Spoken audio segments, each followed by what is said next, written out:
Welcome back to Fut-Afrique, and thank you for choosing to stay with us.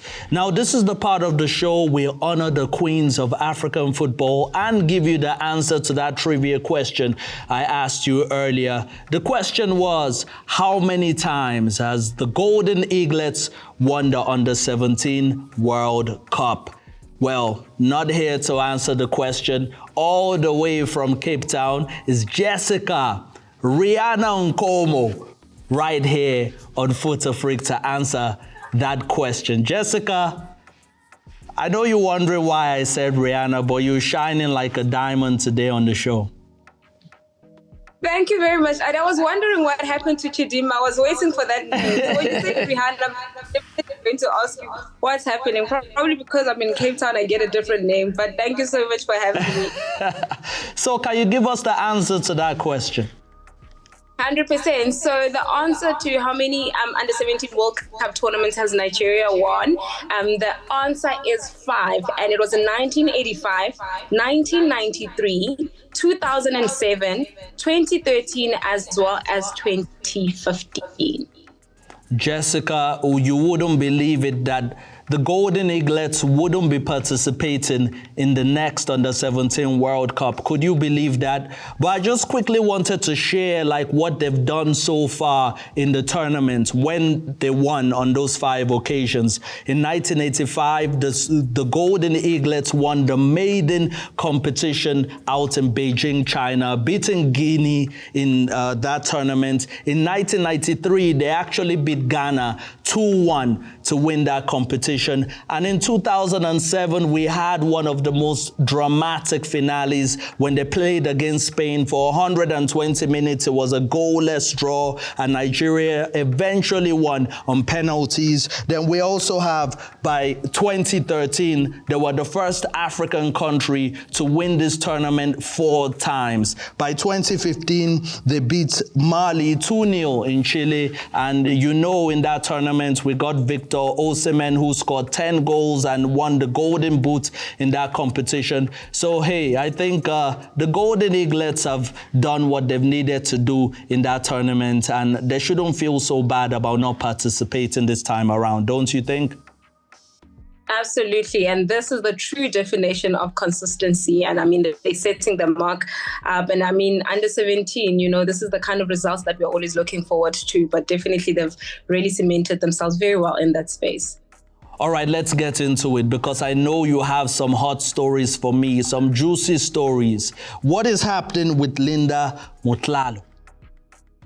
Whew. Linda Motlhalo has moved back to Glasgow City, which is the club that she used to play for before she moved to the USA to play with Louisiana. So we had a little bit of, there were conversations centered around her training at JVW, which is the local league in South Africa. And people were wondering, to say, is she out of contract? Is she joining JVW? Because we know she's always been part of the JVW structures, and she's got good friends there. Her best friend actually is currently playing with JVW, and people are like, is she following her best friend? What's happening?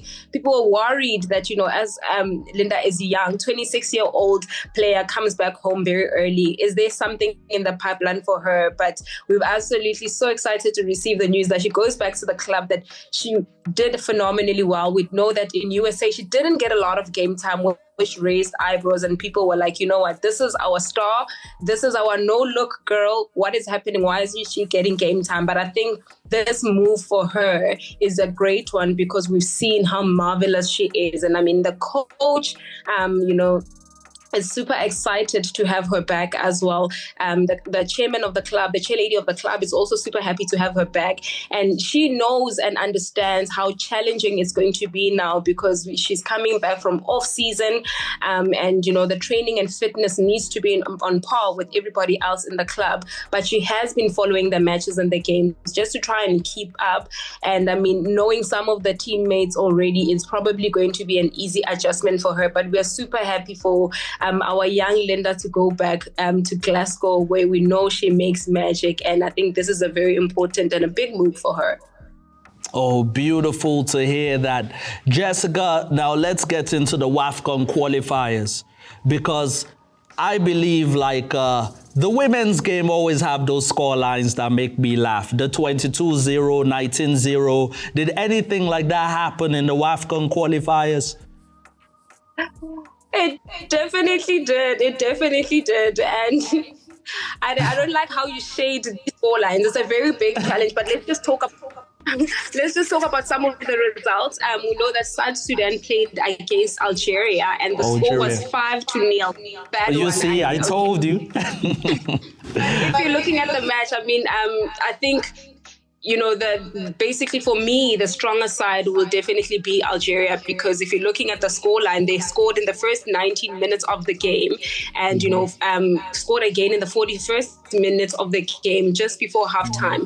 And I think the goals just started flooding in, and they are a stronger opponent when we are looking at the history between the two teams, but they are going to obviously be still playing for the second leg. I'm not too sure if South Sudan is going to come back with a bigger scoreline margin, your 10-0, just to come recover, but whoever walks away with the victory from the two teams after the second leg is going to be facing a very tough opponent, which is Cameroon, and this then will solidify everything. But the matches are currently playing, and by next week we'll definitely know who has made it to the second round. But I'm happy to see the progress from some of the teams currently during the